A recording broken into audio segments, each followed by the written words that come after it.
اور محمد ابو المظفر کا قلمی نام مظفر حنفی تھا۔ پروفیسر مظفر حنفی کی ولادت 1 اپریل 1936 کو کھنڈوا مدھیہ پردیش میں ہوئی اور انتقال آج دوپہر 2:30 بجے دہلی میں ہوا۔ مظفر حنفی کی ابتدائی تعلیم کھنڈوا میں ہوئی۔ انہوں نے ہائی اسکول تک کی تعلیم کھنڈوا سے حاصل کی۔ وہ ایک بہترین شاعر کے ساتھ افسانہ نگار، ڈرامہ نگار، صحافی اور محقق بھی تھے۔ ادب اطفال پر کام کرنے کے ساتھ انہوں نے سفر نامے اور تراجم پر بھی کام کیا ہے۔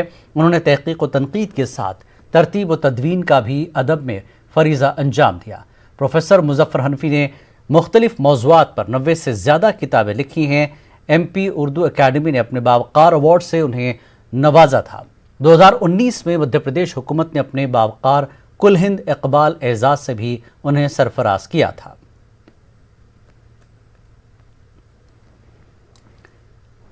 اردو زبان کے معروف شاعر، ادیب، عالمی شہرت یافتہ ناظم میں محفل اور عالمی مرثیہ سینٹر کے چیئرمین ڈاکٹر عظیم امروہی کا 75 سال کی عمر میں دہلی کے اسکاٹ اسپتال میں انتقال ہو گیا۔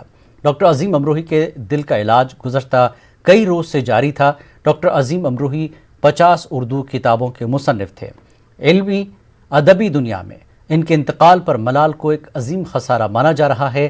ممتاز شاعر پروفیسر وسیم بریلوی، مشہور دانشور doctor Taqi Abidi Canada, Azhar Inayati, doctor Mansoor Usmani, doctor Ejaz Popular Meeruthi, doctor Majid Deobandi نے مرحوم کے انتقال پر اظہار رنج و غم پیش کیا ہے۔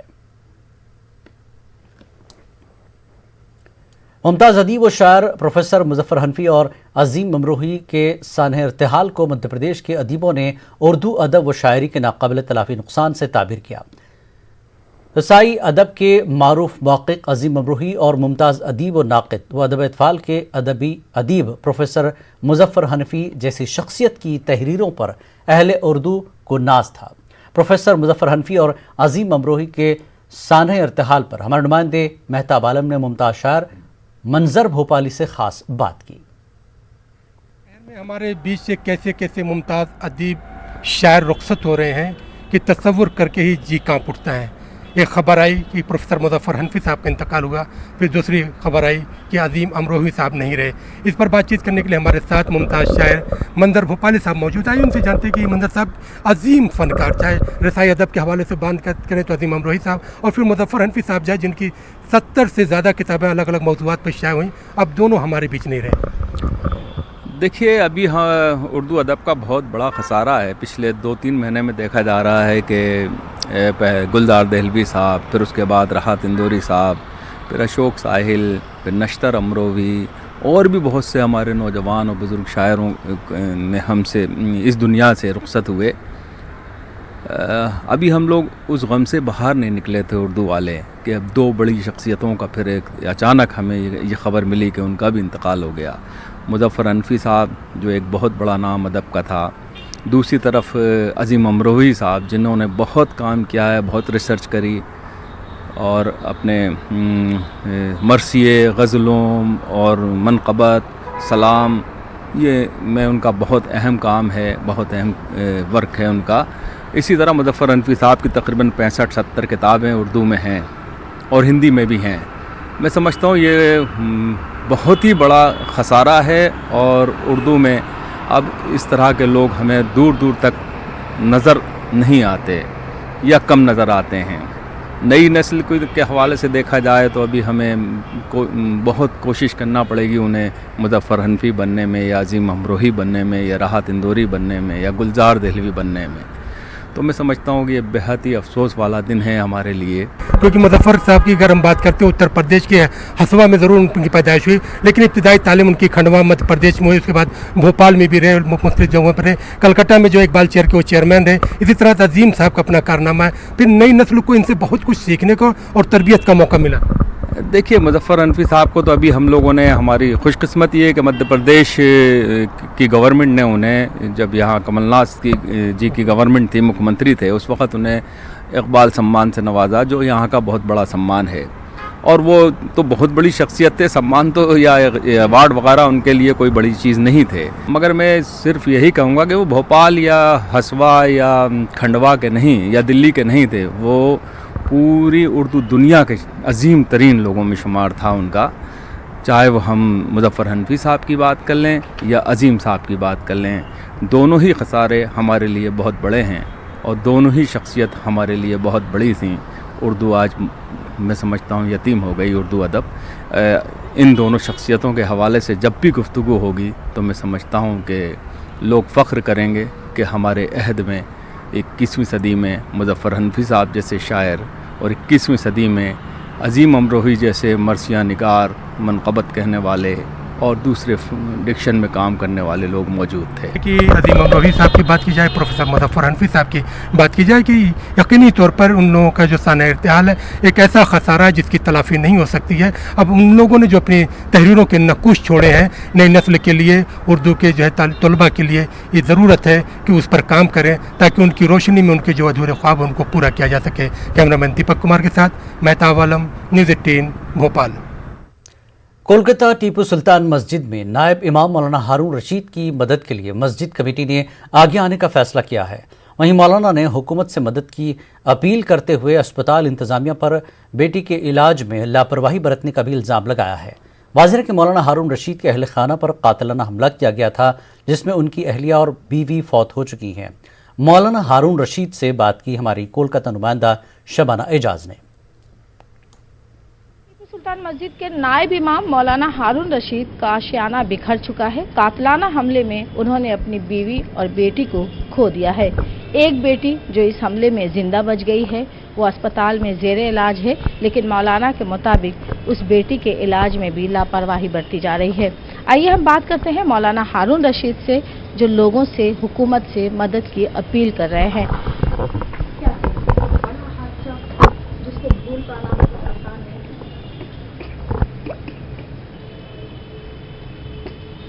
اس کو پھر بھرتی کروایا وہاں ہی، ہو سکتا ہے کہ آج سے کچھ علاج ہو۔ علاج صحیح سے نہیں ہو رہا، نہیں علاج ٹھیک ہی ہو رہا، لیکن جس طرح سے ہونا چاہیے تو اس طرح سے نہیں ہو رہا۔ ابھی بھی اس کے کان میں بہت درد ہے۔ تو آپ مدد مانگ رہے ہیں حکومت سے؟ ہاں، اس لیے کہ ہم اس لائق تو نہیں نا ہیں، اس لیے کہ مسجد میں چھوٹی رقم بھی ملتی ہے، میں کہاں سے خرچ اتنا کر سکوں گا اگر نکال دے گا تو، اسی لیے کہا گیا کہ اسپتال سے ڈسچارج کر دیا گیا۔ ہاں ڈسچارج کر دیا گیا تھا، لیکن ان لوگوں کی مہربانی سے پھر بھرتی کر، لیکن پھر بول رہا ہے نکال ہی دے گا، اس لیے کہ ابھی کم سے کم 2-4-6 مہینہ اس کو تو لگے گا، یہ خرچ کہاں سے آئیں گے؟ جمعہ کا دن تھا 25 ستمبر، جمعہ کے نماز کے وقت جو ہے ہم لوگوں کو جمعہ کے نماز کے فوری بعد جو ہے یہ نیوز 18 میں جو ہے خبر لگا کہ ہمارے نائب امام صاحب کے جو ہے گھر میں قتل ہو گیا، تو پوری مسجد کے جو ہے مصلی جو ہے ان کے پیچھے جو ہے ساتھ ساتھ جو ہے ہاسپٹل گئے۔ وہاں بہت ہی جو ہے دکھد خبر کہ ان کی اہلیہ جو ہے انہوں نے دم توڑ دیا، دوسری والی بچی جو ہے وہ بہت ہی نازک حالات میں تھیں، بعد میں انہوں نے بھی جو ہے 2-4 دن بعد دم توڑ دیا۔ ایک بچی جو ہے زیر علاج ہیں، لیکن کہیں نہ کہیں جو ہے علاج میں جو ہے تھوڑی سی جو ہے کوتاہی ضرور ہے۔ ابھی جو ہے اس بچی کا آنکھ میں بہت تکلیف ہے، کان میں تکلیف ہے۔ وہ تو یہ کہہ دیجئے کہ ان کی بیٹی کو ڈسچارج کر دیا تھا 2 دن قبل، تو ہم لوگ کے آپ کے ٹی وی کے مادھیم سے بھی بہت سی خبریں آئیں، اور ہم لوگ کے یہاں علاقے کے جو اوسی ہیں بو بازار، ان کی کاوشوں کا نتیجہ کہ وہ ڈائریکٹر وغیرہ سے بات کر کے دیکھ سکتے ہیں کہ کس طرح مولانا ہارون رشید جن کا پورا خاندان جو ہے وہ بکھر چکا ہے، اور اب ان کی جو ایک بیٹی زندہ بچی ہے وہ اسے زندگی دینا چاہتے ہیں، نارمل لائف میں واپس لانا چاہتے ہیں، لیکن کیسے، یہ ایک بڑا سوال ہے۔ حکومت سے مدد کی اپیل کر رہے ہیں تاکہ اس بچی کو جو اس قاتلانہ حملے میں زندہ بچ گئی ہے اس بچی کو زندگی مل سکے۔ کیمرہ مین شبھیندو کے ساتھ شبانہ اعجاز، نیوز 18 اردو۔ لاک ڈاؤن اور کورونا وبا کی وجہ سے دیہی علاقوں میں واقع مسلم تعلیمی اداروں کو سب سے زیادہ نقصان اٹھانا پڑا ہے، کیونکہ دور دراز علاقوں تک آن لائن کلاسز کی سہولیات بھی نہیں پہنچ پائی ہے۔ ان لاک کے بعد دیہی علاقوں میں مسلم تعلیمی اداروں کو اثر و رونق کھولنے کی تیاریوں نے زور پکڑ لیا ہے، لیکن دیہی علاقوں میں واقع مسلم اداروں میں تعلیمی سرگرمیاں شروع کرنے میں اب نئے مسائل سامنے آ رہے ہیں۔ پیش ہے یہ رپورٹ۔ الہ آباد اور اس کے پڑوسی ضلع کوشامبی میں मुसलमानों के कायम करदा इदारों में असर-ए-नौ तालीमी सरगर्मियां शुरू करने पर संजीदगी से गौर किया जा रहा है। देही इलाकों में वाक़ तकरीबन 100 से ज़ायद मुस्लिम तालीमी इदारों का एक नुमाइंदा इजलास कौशाम्बी ज़िले में वाक़ महगांव इंटर कॉलेज में मुनक़िद हुआ। जलसे में लॉकडाउन और कोरोना वायरस के सबब तालीमी सरगर्मियों पर पड़ने वाले मनफी असरात का जायजा लिया गया। हालात में कुछ बेहतरी आने के बाद मुस्लिम तालीमी इदारों में पढ़ाई का सिलसिला फिर से शुरू करने का फैसला किया गया है। हमारी तैयारी मुकम्मल है। हमने सब असातिज़ा को, टीचर्स को, सबको दे दिया है कि अगर 15 अक्टूबर से खुलता है तो उसके लिए भी तैयार हैं, अगर कोई और टाइम होता है तो उसके लिए तैयार। हमारी पूरी तैयारी है कि हम बच्चों को अच्छी तालीम दें, क्योंकि ऑनलाइन तालीम पे एक तबका तो फ़ायदा होता है, लेकिन गरीब तलबा जो है उससे महरूम रहते हैं। इस वास्ते ऑनलाइन के साथ तो हम लोग करते ही थे, लेकिन जब फेस टू फेस टीचर से बात होगी तो उनकी तालीमी इस्तिताअत बढ़ेगी। हमारे यहाँ सैनिटाइजेशन का पूरा इंतज़ाम है और हम तो इंतज़ार कर रहे हैं कि कब गवर्नमेंट परमिशन दे, और हमारे बच्चे भी, गार्जियन भी इंतज़ार कर रहे हैं कि कब परमिशन मिले, कब स्कूल खुले, कब वहाँ। बास तालीमी इदारों के नुमाइंदों का कहना था कि वालिदैन में कोरोना वायरस का खौफ इतना घिर चुका है कि वो अभी अपने बच्चों को स्कूल या कॉलेज नहीं भेजना चाहते। तैयारियां जहां तक है, जो कुछ गवर्नमेंट की गाइडलाइन है उसके मुताबिक हम लोगों ने करने की कोशिश की, लेकिन इतना वक्त गुजर गया है और पर्सनली अब गार्जियन से जब बात की जा रही है तो वो बिल्कुल भेजने के लिए तैयार नहीं है। 2-4-5%, 10% या 10%, मैक्सिमम 15% लोग हैं जो इस बात का एग्री कर रहे हैं कि हाँ हम बच्चों को भेजेंगे, अदरवाइज़ वो इस साल भेजने के लिए तैयार नहीं है। और रही तैयारी के बाद तो गवर्नमेंट की जो गाइडलाइन है कि सैनिटाइज़र हो, डिस्टेंसिंग का मामला हो, 50% स्टाफ हो और बच्चे भी दूर दूर बैठें, उसमें भी डिस्टेंस का लिहाज रखा जाए, तो वो सब कुछ तो हम लोग कर सकते हैं। बहुत पिछड़ गया है, कम से कम 1 साल का नुकसान हो गया है। तो इसकी भरपाई कैसे होगी? कोई प्लान, कोई मंसूबा? अलग से क्लासेस दिए जाएंगे जी। और जैसे और छुट्टियों के दिन में भी हम चाहते हैं कि टीचर्स उनके क्लास में। इजलास में इस बात पर इत्तेफाक किया गया कि देही इलाकों में वाक़ मुस्लिम तालीमी इदारों को मुतहरिक करने और वहाँ तालीमी सरगर्मियाँ शुरू करने की तैयारियाँ जंगी पैमाने पर शुरू कर देनी चाहिए। मुस्लिम इदारों के जिम्मेदारान का ये भी कहना था कि इस सिलसिले में रियासती हुकूमत शहरी इलाकों और देही इलाकों की ज़रूरतों के पेश नज़र अलग अलग शराइत मुकर्रर करे ताकि तालीमी सरगर्मियों का आगाज़ आसानी के साथ शुरू किया जा सके। न्यूज़ 18 उर्दू के लिए इलाहाबाद से मुश्ताक आमिर की रिपोर्ट। बिहार असेंबली इंतखाबात को लेकर ऑल इंडिया पसमानदा मुस्लिम महाज ने अपना स्टैंड वाज़ेह करते हुए कहा कि इस बार पसमानदा मुसलमान ऐसी पार्टी की हिमायत करेगा जो समाज के मसले पर पहले से आवाज़ उठाता रहा है। महाज के मुताबिक दलित हिंदू और दलित मुसलमानों का कोई पुरसाने हाल नहीं है। महाज के कौमी सदर अली अनवर से बात की हमारे नुमाइंदे महफूज आलम ने। बिहार असेंबली इंतखाबात को लेकर तमाम सियासी पार्टियों की सियासी सरगर्मियां जारी है। ऑल इंडिया पसमानदा मुस्लिम महाज ने भी आज अपना स्टैंड क्लियर किया है। हमारे साथ महाज के कौमी सदर हैं साबिक MP अली अनवर साहब। अली अनवर साहब क्या कहेंगे, क्या स्टैंड क्लियर किया आप लोगों ने? देखिए, हम लोग शुरू से हिंदू फिरका परस्ती, सांप्रदायिक हिंदू में जो ठेकेदार बन जाते हैं सब हिंदुओं के, उनके भी खिलाफ, और मुसलमानों में भी जो लोग मुसलमानों के मजहब की बुनियाद पर ठेकेदार बन जाते हैं, उन दोनों के खिलाफ हम आपने कई 2-3 बुनियादी सवाल उठाए हैं कि वोट हमारा, फतवा तुम्हारा नहीं चलेगा। दूसरा सवाल उठाए हैं कि आबादी के एतबार से हमें तनासब नहीं मिलता है, हिस्सेदारी नहीं मिलता है सियासत में। क्या कहेंगे? नहीं, ये पूरे देश में, असेंबली में भी, पार्लियामेंट में भी, बिहार में भी देख लीजिए कि जो एक तो पूरे मुसलमानों की भी नुमाइंदगी घट रही है, लेकिन पसमानदा मुसलमान उसका 80% हिस्सा है पूरी मुस्लिम आबादी का, उसको तो एकदम सिफर है उसकी नुमाइंदगी। और ये सवाल जो है, वोट हमारा फतवा तुम्हारा नहीं चलेगा, ये क्या है?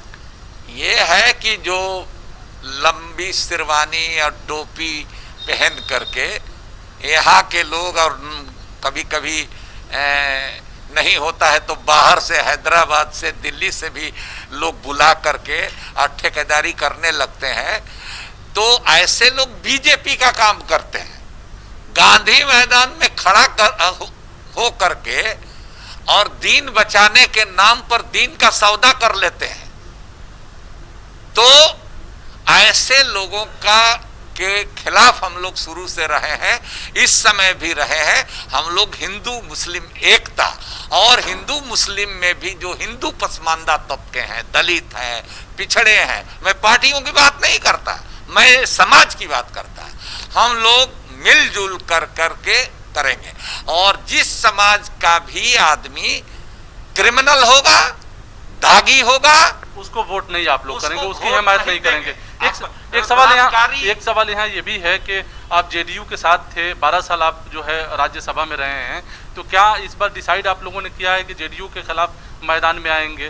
क्या आप लोग अपना उम्मीदवार उतारेंगे या फिर किसी पार्टी की हिमायत करेंगे? देखिए, पहली बात समझ लीजिए कि ऑल इंडिया पसमानदा मुस्लिम महाज कोई सियासी पार्टी नहीं है, समाजी संगठन है। तमाम सेकुलर पार्टियों में हमारे लोग एक्टिव हैं, सरगर्म हैं। जो हमारे लोगों को सेकुलर पार्टियां टिकट देगी वहां तो हम लोग काम करेंगे ही, लेकिन जो हिंदू पसमानदा हैं और दलित हैं, जो सेकुलर होंगे, उसमें भी बहुत गलत लोग घुसे हुए हैं। बहुत लोग बीजेपी से, बजरंग दल से, आरएसएस से आ करके इन पार्टियों में भी उम्मीदवार बन जाते हैं पैसे के बल पर। शुक्रिया न्यूज़ 18 से बात करने का। तो ये थे अली अनवर साहब, पसमानदा मुस्लिम महाज के कौमी सदर और साबिक एमपी।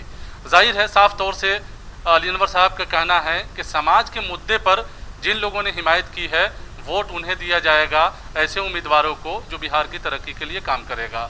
कैमरामैन सुबोध कुमार के साथ महफूज आलम, न्यूज़ 18 पटना। राजस्थान के अक़लियती उमूर और वक्फ वजीर सालेह मोहम्मद ने कहा कि बजट सेशन 2020-21 में इक़्तिसादी बिल 2020 पर बहस के दौरान वज़ीर आला अशोक गहलोत के ऐलान के मुताबिक रियासत में अब महकमे तालीम के ज़ेर इंतज़ाम रियासती स्कूलों में ज़ेर तालीम तलबा की तरह रजिस्टर्ड 3,248 मदरसों में ज़ेर तालीम 1,90,000 तलबा और तालिबात का भी इंश्योरेंस कराया जाएगा।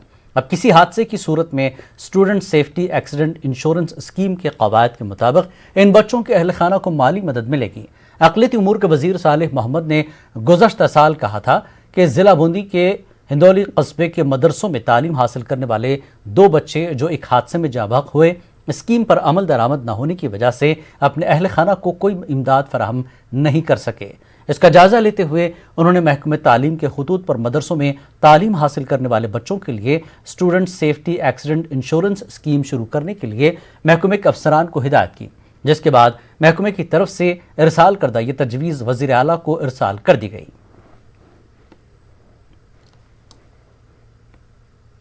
तबलीगी जमात के तर्जुमान मुजीबुर रहमान ने वीडियो बयान जारी करते हुए कहा है कि पिछले दिनों शाहीन बाग मुजाहरे से मुताल्लिक़ अदालती फैसला शाहीन बाग के लिए नहीं बल्कि हुकूमत के लिए एक धचका है। मुजीबुर रहमान ने कहा कि सुप्रीम कोर्ट ने शाहीन बाग के मुजाहरे को कानूनी करार दिया, मुजाहिरीन के तई गलत रवैया अपनाने पर हुकूमत की नुक्ताचीनी की है। सिर्फ रास्ते को लेकर कोर्ट ने कहा है कि आवाम के चलने फिरने की आज़ादी सल्ब नहीं की जा सकती है। मुजीबुर रहमान ने कहा कि कोर्ट के फैसले के बाद गाइडलाइंस नहीं आई हैं, गाइडलाइंस आती हैं तो सभी पर लागू होंगी। सुप्रीम कोर्ट में अभी जो शाहीन बाग का प्रोटेस्ट को लेकर जो जजमेंट आया है अमित साहनी की पिटीशन के ऊपर, 13 पेज का ये जजमेंट है। इस जजमेंट के अंदर बहुत बारीक बातें जो हैं वो सुप्रीम कोर्ट ने कोट की हैं, सरकार के लिए भी और एडमिनिस्ट्रेशन के लिए भी। मैं उन पॉइंट्स के ऊपर आपकी नज़र डालना चाहूँगा।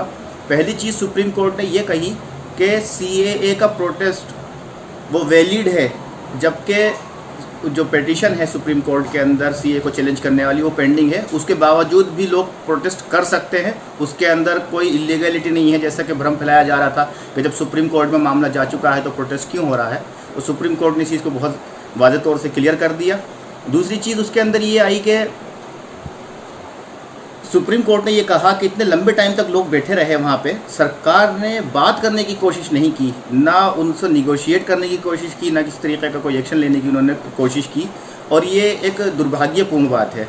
सुप्रीम कोर्ट ने ये भी कहा कि उन्होंने अपनी जो मीडिएशन टीम बनाई थी जो शाहीन बाग आई, ये कहा कि एटलीस्ट हमने ट्राई किया कि हम मीडिएशन करें, हम डायलॉग करें उनसे, लेकिन सरकार की तरफ से कोई डायलॉग नहीं हुआ।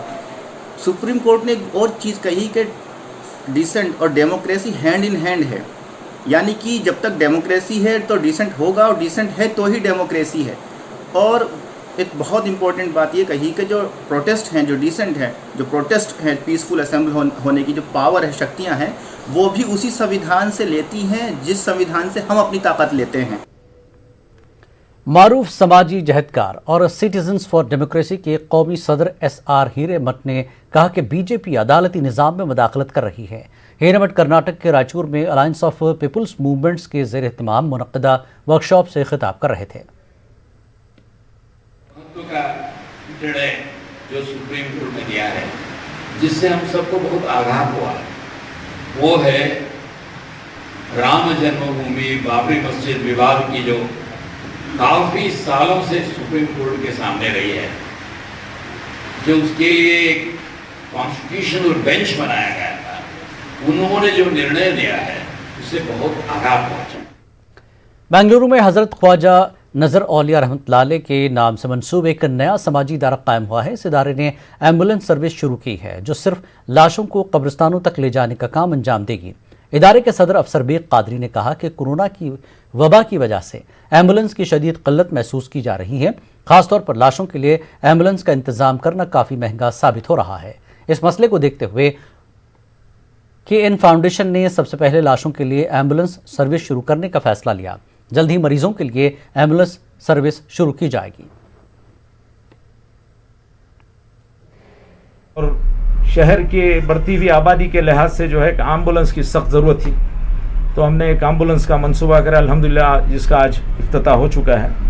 और एक और एम्बुलेंस का भी इंशाल्लाह हमारा मंसूबा है जो पेशेंट के लिए, ये सिर्फ जो है डेड बॉडी जनाजे के लिए ये एम्बुलेंस रखे हैं। इसकी चार्जेस जो है बिल्कुल मुनासिब कीमत पे रखे हैं। ये तकरीबन 800 रुपये इसका चार्ज रखे हैं बेंगलुरु सिटी लेवल पर, जैसे आम अदारे वाले बेंगलुरु में रखे हैं उसी लिहाज से रखे हैं। लेकिन वो पैसे जो हैं वो सिर्फ मालदारों के लिए।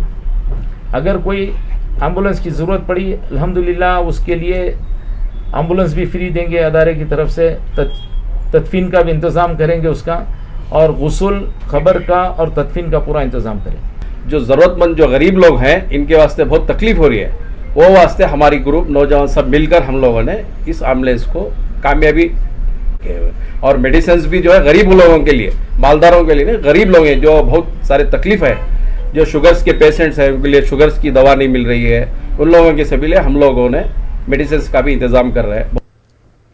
गुज़श्ता कुछ दिनों में यूपी में कोरोना के एक्टिव केसेस की तादाद में तो कमी आई है, ताहम इन्फेक्शन से मुतासर मरीजों के सामने आने का सिलसिला जारी है। ऐसे में सर्वे के बाद अब सूबे के मुख्तलिफ अजला में घर घर सर्वे की शुरुआत की गई है। मेरठ में भी शहर और देहात के उन इलाकों से सर्वे की शुरुआत की गई है जहां इन्फेक्शन के मरीजों की ज़्यादा तादाद सामने आई है। चीफ मेडिकल अफसर के मुताबिक ये सिलसिला मुसलसल जारी है और सर्वे के लिए मैपिंग के जरिए इलाकों का इंतखाब किया जा रहा है। जहाँ जहाँ पे जिन जिन यूनिट्स में हमारे ज़्यादा केस निकले हैं लास्ट मंथ में, वहाँ पे हाउस टू हाउस सर्वे कराना है, जिससे कि जो कोमॉर्बिड लोग हैं और अगर उनमें लक्षण भी हैं साथ में, तो वो लोग घर में न छूटने पाएँ। सारी के पेशेंट, आयराई के पेशेंट, सांस फूलने वाला कोई भी हो व्यक्ति, अगर ऐसा आदमी बिना बताए घर में पड़ा रहता है, पकड़ में नहीं आता है, हॉस्पिटल तक नहीं आता है, टेस्टिंग नहीं होती है, तो वो फिर गंभीर रोगी बन जाता है, जिसके बचाने के चांस फिर कम हो जाते हैं। तो इस सब को देखते हुए ये जो आदेश आए थे कि नक्शे पे मैपिंग करके कहाँ कहाँ पे हैं, उसके हिसाब से फिर उन्हीं क्षेत्रों में घर से घर सर्वे किया जाए। खास बात इंडिया में फ़िलहाल इतना ही। मज़ीद ताज़ा खबरों के लिए आप लॉगिन कर सकते हैं हमारी वेबसाइट news18urdu.com पर। आदाब।